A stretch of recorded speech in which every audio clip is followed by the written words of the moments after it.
So hello po mga madam, mga sir, dito po ako ngayon dito sa bahay po ng Victoria ulit upang ipasilip sa inyo itong properties na binebenta po nila pinapabenta po sa amin ng may-ari.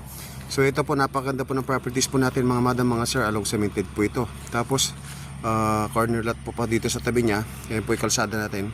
Tapos ito po yung properties po natin mga madam, mga sir, meron po siyang bahay.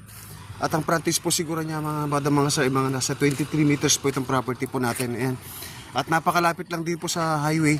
Ito, makikita niyo po, ito po yung highway, papunta po ng highway ito. Mga nasa 500 meters po, nasa highway na po tayo. Ito, papasok po dito, napakaganda po ng daan. Kompleto na po rito, meron mo na pong linya ng kuryente, may linawasan na po, source of water, at internet connection, meron na rin po. So ito po yung properties po natin mga madam, mga sir, meron na po siyang bahay. So ang area po nito ay mga sa 6,516 square meter po ito. Titulado po ito. At wala pong problema sa titulo. Ito po yung bahay, kasama po itong bahay mga madam, mga sir. Ito po ito. Ayan. Kasama po itong bahay nito. Ayan. Napakaganda po, taniman po itong mga gulay, mga sibuyas, mga talong. Ayan.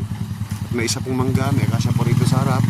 Ito po, napakaganda pong property mga madam, mga sir. Ayan. Plat na plat po, plat free po dito. Hindi po binabaha dito sa bahay ng Victoria kasi naka-elevated po ito.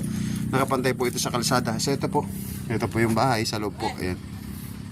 Ito po, ayan. So yan po. So yun lamang po, maraming salamat po.